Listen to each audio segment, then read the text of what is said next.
for those who don't know who you are, can you describe who you are or elaborate more on who you are? I play Electra on the groundbreaking TV series on FX called Pose.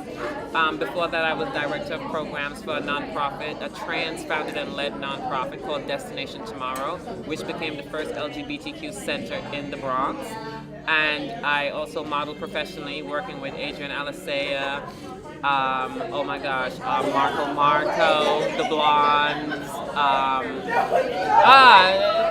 I've been modeling for like 20 years, so there's so many that I have worked with. And I noticed I was sitting in your speech and you were talking about your relationship with your mom. What was your childhood like growing up? Childhood for me was quite interesting. I was traveling. My grandmother was actually the Office of Elections and Boundaries for the small island Tobago.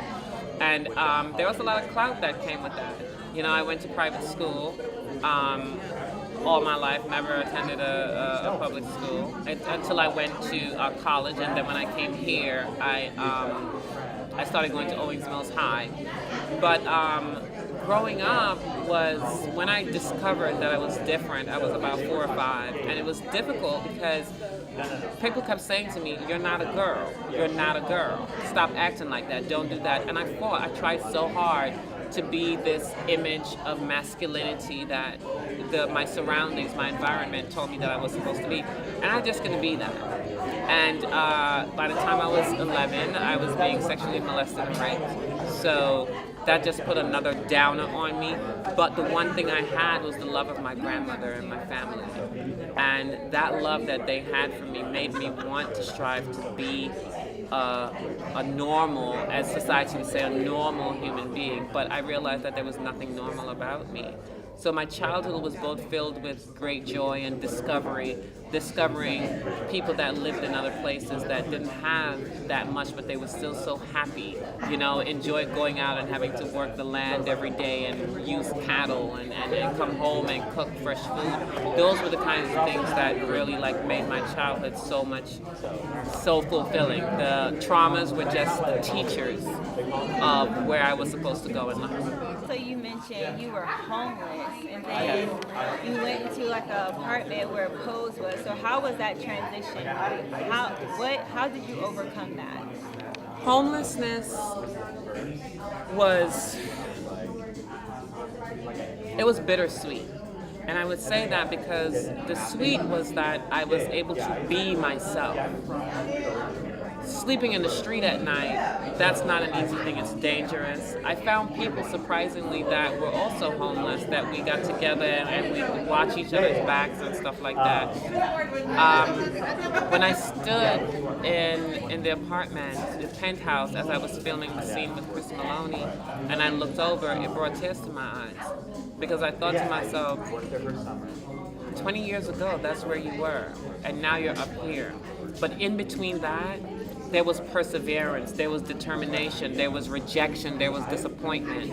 I struggled for years to get an apartment, and when I finally was able to save up enough to get an apartment, I was dealing with slumlords. You know, so it was still kind of a form of homelessness, because they could come at any point in time and just put you out. And so I had to learn, I had to understand, I had to research, and it's the research that kills us sometimes, that we're like, oh my gosh, I can't be bothered with this. But once I researched, I understood my rights, I understood what I could and what I couldn't do. And then I was able to get an apartment with a realtor, and then I was able to continue to live.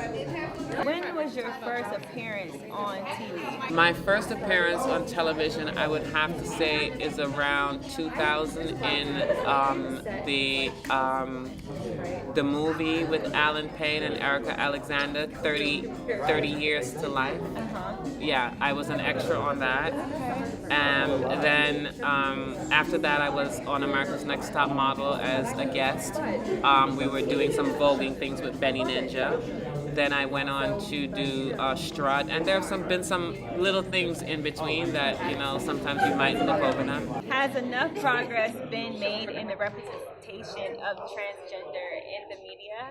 There will never be enough progress made until people comprehend that we are human beings across the board. Just like even though a lot of as African Americans, as Black people, we are still facing a lot of prejudice and discrimination. For the transgender community, it's doubled, because now not only do we have others being discriminating against us and being prejudiced and being violent to us, but we have our own people in our own community, in our own Black community, who are fighting for equality, that are still turning around and telling us that we are not equal.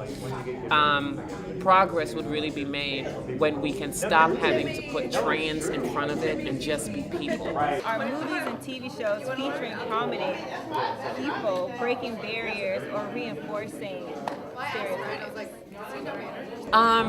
Movies are trying.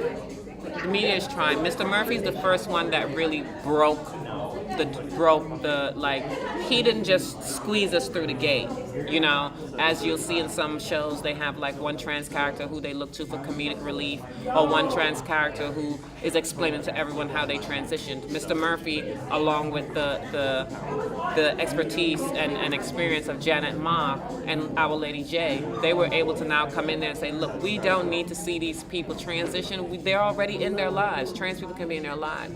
You know, can be already in their lifestyle, already in their body, already in their comfort zone. We don't have to always tell that story.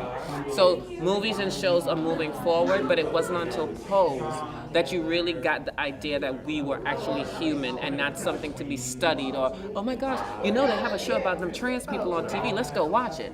Now it's like, oh my gosh, there's this show on television, but guess what? Some of the actors are trans. Well, a lot of us. Well, what else could they do or should they do in the media? We can stop with being politically correct and be truthful. And that truth is respecting our community, right? So they put up stories, and you see sometimes they still misgender people, they still dead name them, they still find it comical. But because they're on television, in the media, or it's just like, okay, I have to tell this story, I'm going to tell it, I'm going to try to show compassion. And for someone like myself, I can see when it's forced. In the media, the media has to be the first example to show people, well, look, this is who these people are. They're human beings, and I'm going to treat them with the same respect as I treat my grandmother or my daughter or my son or my cousin or something like that. You know, I wouldn't say wife or spouse, because you know how that goes with the in-laws. What does success mean to you? Success to me means that I survived. I survived homelessness. I survived rape and molestation. I am able to go out there and get a job now. I'm able to pay my bills. I am able to feel comfortable in my own skin. I'm able to walk the street and people respect me for who I am. That is what success means to me. It's not about having the big house and the 13 cars that you can't drive, all of them, you know. It's about being able to feel comfortable within yourself and know that you have medical insurance, health insurance, to know that you don't have to go do something strange for some change in order to pay your bills, to know that you have comfort in job, comfort in life itself, in your truth. And what have you accomplished on a personal level? On a personal level, my greatest accomplishment is accepting myself and not believing that I was an abomination. That was the greatest thing to me. Yes, television is great. Yes, you know, getting my green card was great, but none of those things could have happened unless I accepted and believed that I am who I am. And I know you say you want to leave a legacy behind. Well, let's leave on a good note. What